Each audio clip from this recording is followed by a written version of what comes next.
Good day everyone! I am P.J.A Subere from VSECE 3A, and in this video, I will be discussing about the L-Network Impedance Matching. Before I start, let me first answer the question, why is there a need for impedance matching?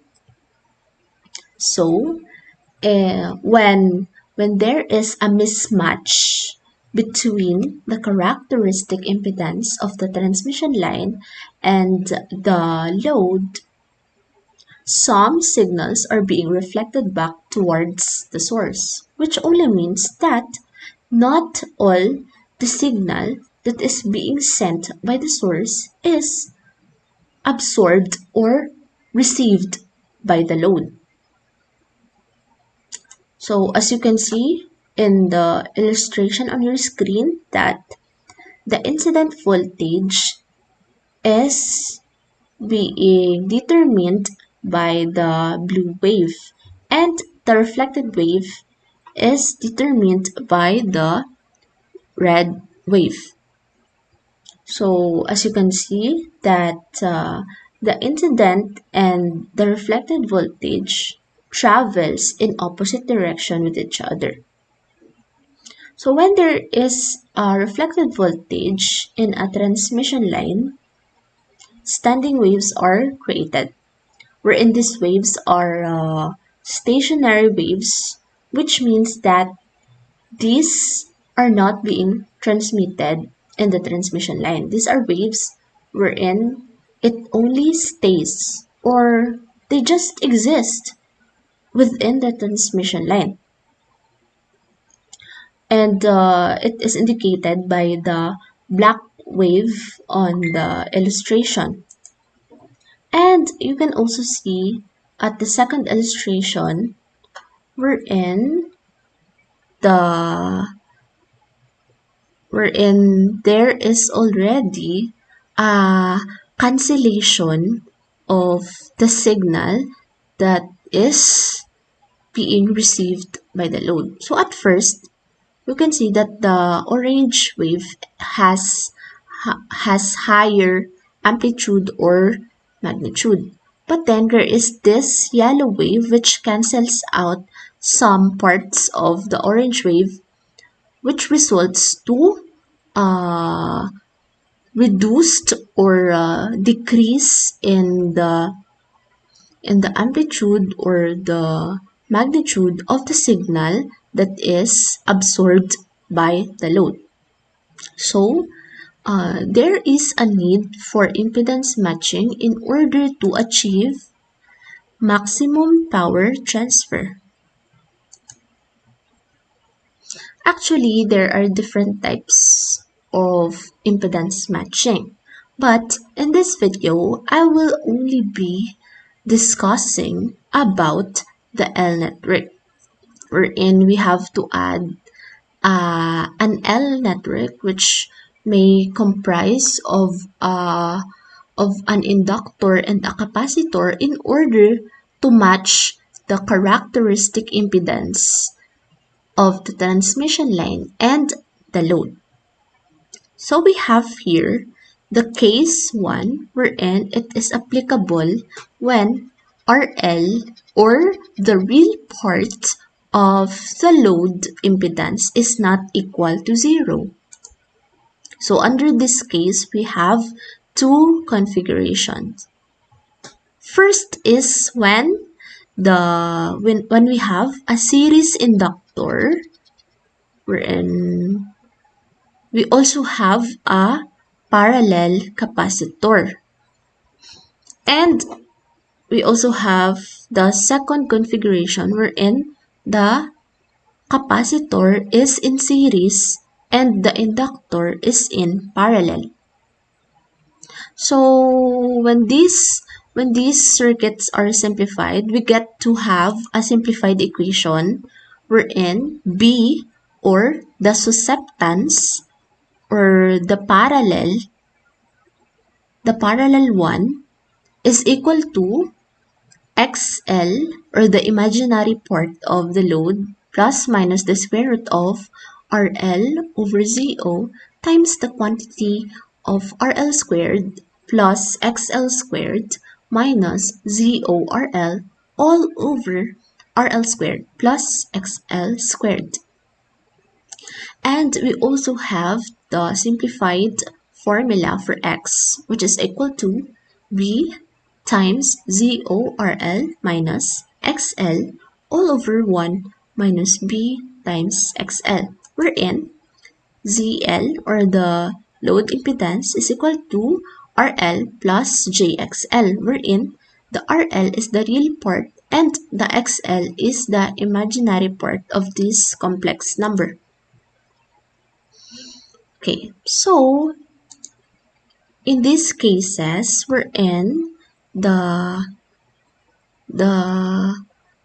reactance is an inductor and the susceptance is a capacitor, when we utilize or when we use the equations that we previously presented in the last slide, when we get to have positive values for b and x, we will be following this configuration, wherein the values for the inductor and capacitor to be added as an L-network will follow this equation, x all over omega, wherein omega is equal to 2 pi times the frequency, and the capacitor will be equal to b all over 2 pi f.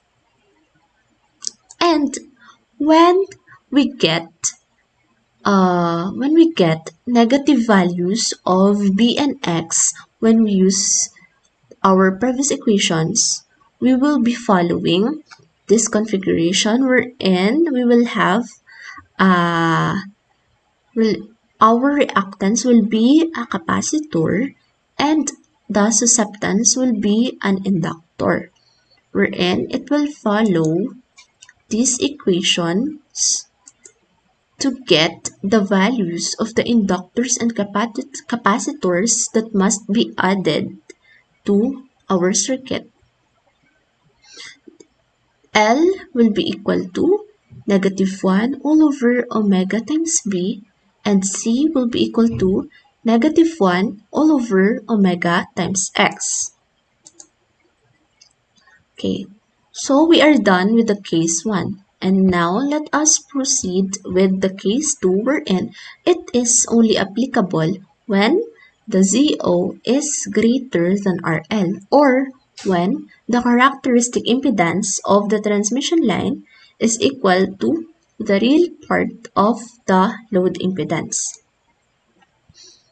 In this case, we also have two configurations. The first one is we have a capacitor susceptance wherein it is in parallel, and an inductor reactance which is in series. And the second configuration will be the susceptance is an inductor in parallel and the reactance is a capacitor in series. So in this case, we also have the simplified equations for the b and x, wherein b is equal to plus minus 1 over ZO times the square root of ZO minus RL all over RL, and x will be equal to plus minus the square root of RL times ZO minus RL minus XL, wherein, of course, ZL, or the load impedance, is equal to RL plus JXL, which is composed of a real and imaginary part. So in these two configurations, when we get to have positive values for b and x, we will follow this configuration, and when we have negative values of b and x, we will be following this configuration. And the formulas to be used in order to obtain the values of the inductor and capacitor that must be added to a circuit. As an L-network, the equations are already given here. So now, go and let us all get our calculator and try to solve problems regarding the L-network impedance matching using this two cases with two configurations each. So let's proceed. The first problem is to design the L networks to match a 50 ohm line to a load impedance of ZL, which is equal to 75 plus J80 ohms at 1 gigahertz. So we will be applying case 1 here using the two configurations. So we have the given here, which is ZO is equal to 50 ohms and ZL is equal to 75 plus J80 ohms. And the frequency is 1 gigahertz. So let us first use case 1 and use the formula for finding B. So B, using the equations given, will be equal to XL plus minus the square root of RL over ZO times RL squared plus XL squared minus ZO RL all over RL squared plus XL squared. So let's input these values in our calculator. So we have our XL is 80 plus the square root of RL over ZO, which is equal to 75 over 50 times RL squared, which is 75 squared plus 80 squared minus 50 times 75 all over 75 squared plus 80 squared.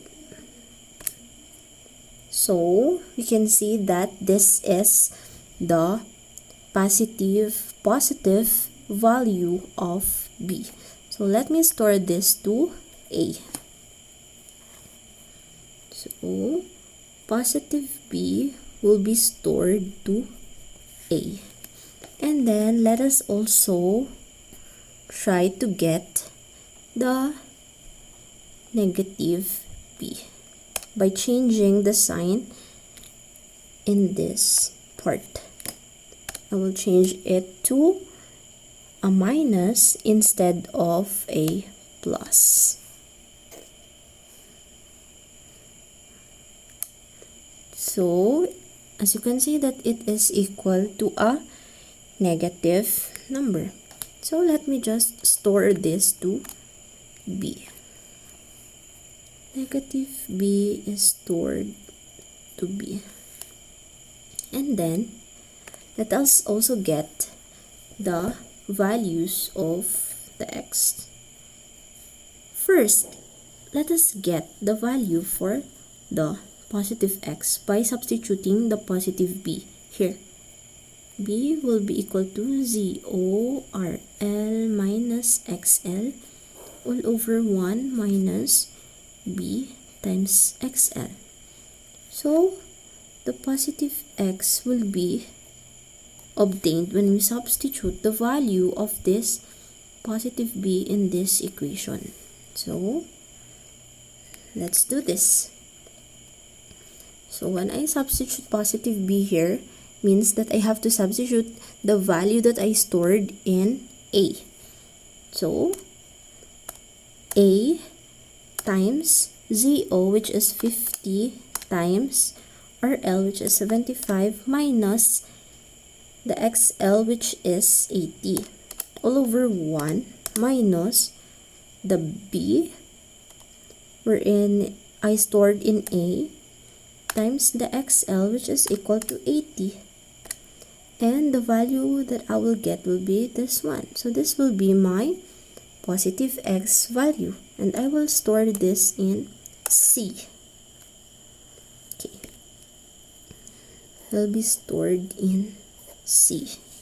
And then, let me also use the negative B in this equation to get the negative X. So let me just change this A to B because I stored the negative B to B.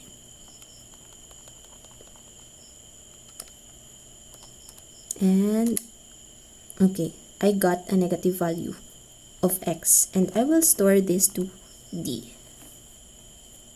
Now it's time for me to determine the values of the capacitor and inductor that I will be using in my L-network. So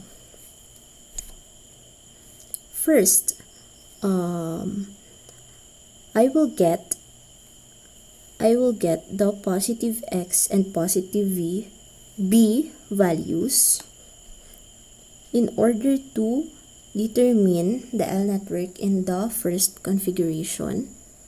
So L will be equal to X over omega, wherein this X is I stored in C, and this omega will be equal to 2 pi times the frequency, which is 1 gigahertz, which is equal to 1 times 10 raised to 9. So this will be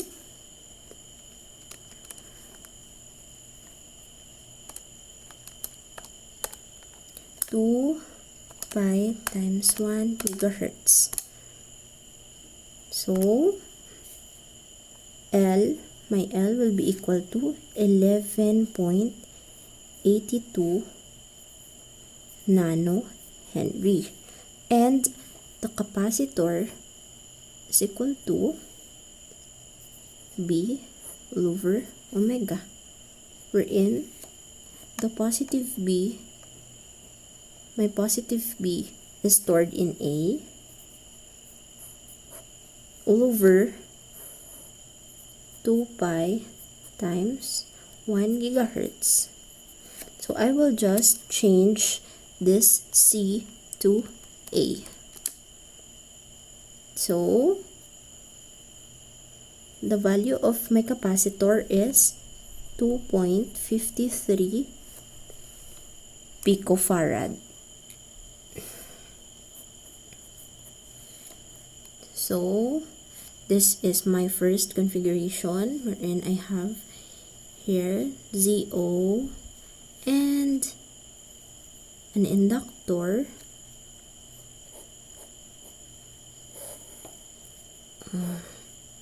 and the ZL, and my capacitor will be 2.53 picofarad, and my inductor will be 11.82 nano Henry. So next, let us use the negative values of B and X in order to get the second configuration, wherein we have a series capacitor and a parallel inductor. So since we are using the negative values of B and X, the equation that we will follow in order to get the values of L and C will be L is equal to the negative 1 over omega B. So the B that I will be using here is the negative B, which I stored at B. So this will be negative 1 2 pi times 1 gigahertz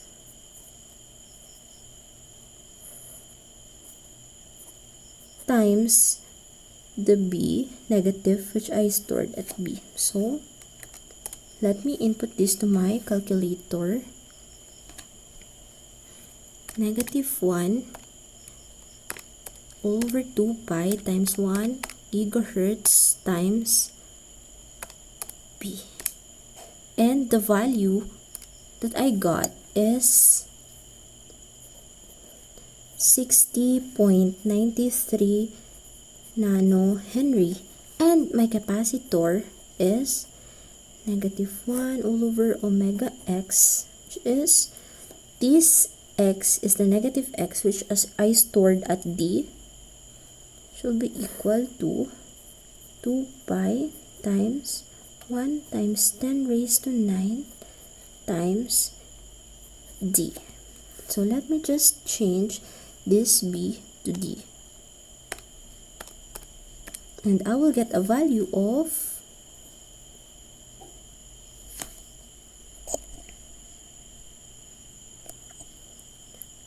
2.14 picofarad. So this will be 60.93 nanohenry and 2.14 picofarad.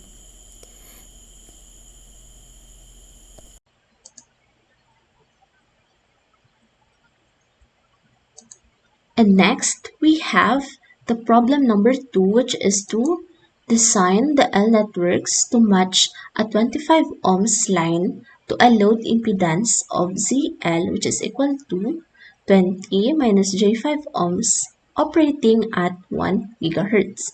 And in this case, we will follow the case 2 of the L network matching using the two configurations. Now, in this case, since ZO is greater than the real part of ZL, which is RL, we can use case 2. So, we have first to get the values of the B and X, which is equal to 1 over ZO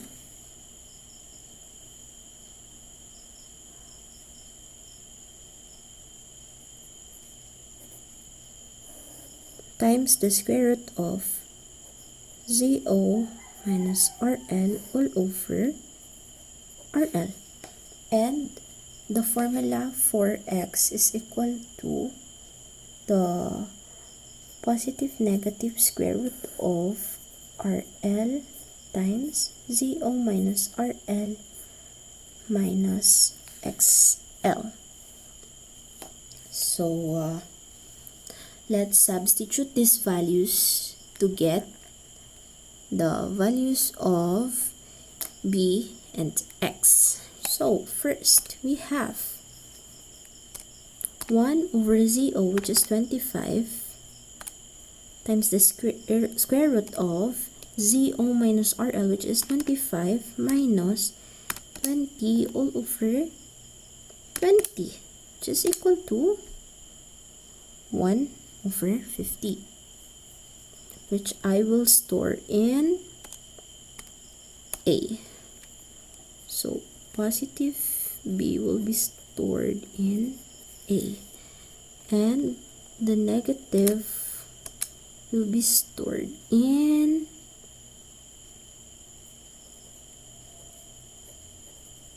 B.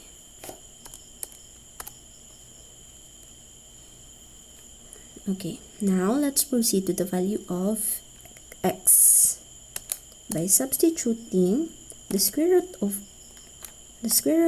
RL, which is 20, times ZO minus RL, so 25 minus 20 minus the XL, wherein the XL is also a negative number, so this will become positive 5. So this will be X positive will be, I will store this at C.